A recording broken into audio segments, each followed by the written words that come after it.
This forecast update effective around 12 noon Eastern Standard Time on Monday, September 23rd, 2013. And just as a reminder, guys, like we talked about in our last update, this time of year, models are less reliable outside of 72 hours. So keep that in mind when we flip you back over to the model forecast. And additionally, again, this is the time of year where we focus back in on the Gulf of Mexico, Southwest Caribbean, and off the Southeast U.S. coast for homegrown development. And what we mean by that is a storm that will form up closer to land and have more of a chance to affect people in the masses. So as we get on the backside of the peak of hurricane season, we focus less on the West African coast and systems moving across the Atlantic to what's happening a little bit closer to home. Now, what you're seeing there off the South Texas coast is what was 95L Invest. There was hopes that 95L Invest could become Jerry. It does not look like we're going to see a named system until probably next week coming out of the Southwest Caribbean and moving up into the Gulf of Mexico. And this is that typical time of year of pattern where we get areas of low pressure coming out of the Southwest Caribbean and moving into the Gulf of Mexico and then off into the Northeast. Today's forecast update will give you a better understanding of that because we're likely to see this same pattern the next time the next front comes through, just like we're seeing right now. Show you another area of low pressure that we're watching off the Southwest Florida coast and what it means when we go to look at the models. But both of these features will give you a little bit zoomed out view. Both of these features have helped increase a southerly fetch through the bottom half of the Gulf of Mexico.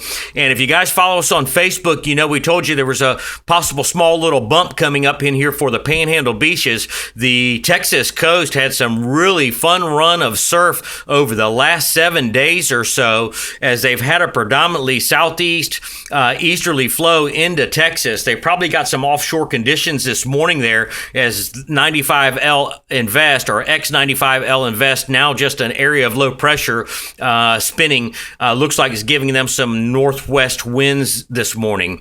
But this has helped increase some southerly flow over the bottom half of the Gulf of Mexico. And yesterday, the buoys kind of died out. And so for those of you who surfed Fort Walton Beach yesterday or last night and caught some fun waves, there should be a return of that this afternoon into this evening. So I would watch out for that because the buoys are cranking back up again. The Mid-Gulf buoy, I think, had south-southeast winds, 20, 25 knots, and the buoy in the Uke Channel was blowing south-southeast at 15 to 20 knots. And over here in the north of the Bay of Campeche, we had south-south winds of 15 to 20 knots, maybe 20, 25 knots. And that's part of the reason why Southwest Florida is showing a little wind swell bump this morning in here. But for you guys up there in the Panhandle, keep an eye out because the surf could increase this afternoon and again tomorrow as the models are beginning to hint that these two areas are likely to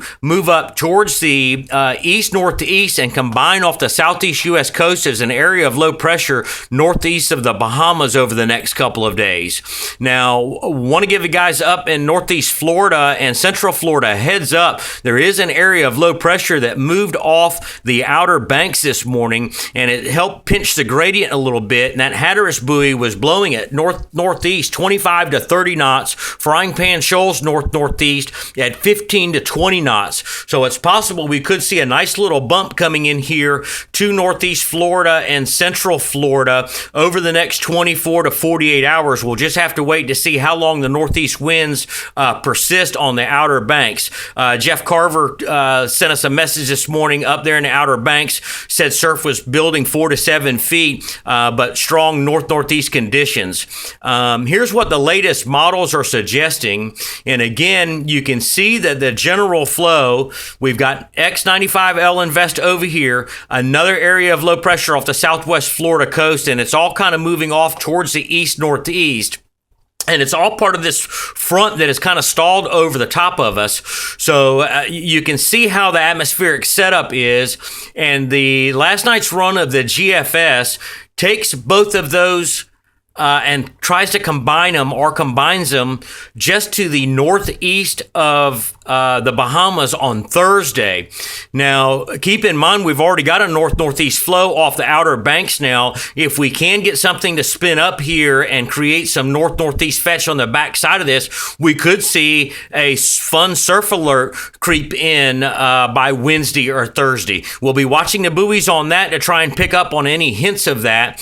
And then as we move out to the 108-hour mark, which is going to be Friday, we get high pressure setting it up in over the northeast. We've got an area of low pressure up in here in the northwest Atlantic, creating a tight pitch gradient, and that northeast-east flow will stretch down the eastern seaboard in here and through Florida. So it does look like either way, we're going to have some increasing surf conditions as the week begins to progress. Here's that area of low pressure now on the backside of Bermuda that was in here just to the northeast of the Bahamas, and it's off on its way.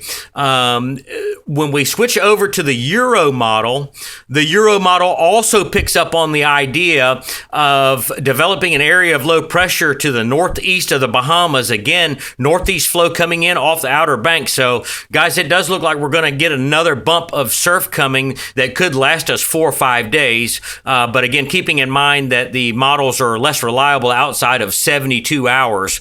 So we'll just have to watch what the afternoon run, tonight's run, and then actually track it in real-time satellite imagery and then confirm on the buoys. That's how we do it here at debuoy.com. In case anybody wants to know, there is a progression that we do go through.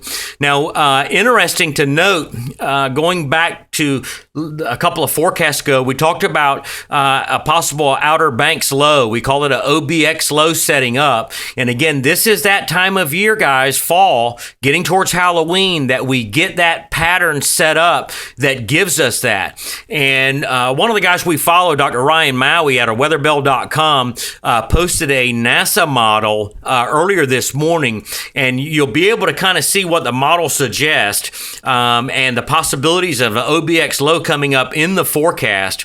Now, if you'll start, here's the start of the loop. Here's X95L Invest moving across Louisiana and up towards the Outer Banks. And here is that area of low pressure that's spinning up, comes across Florida, and then moves out towards the northeast. So this model does not combine the two features, but actually takes X95L Invest, lifts it up over Louisiana through the southeast states, and then off the Outer Banks. And then once it hits the water, it jumps up there and creates an area of low pressure and spins up here off the Outer Banks. So we'll be watching for that as well.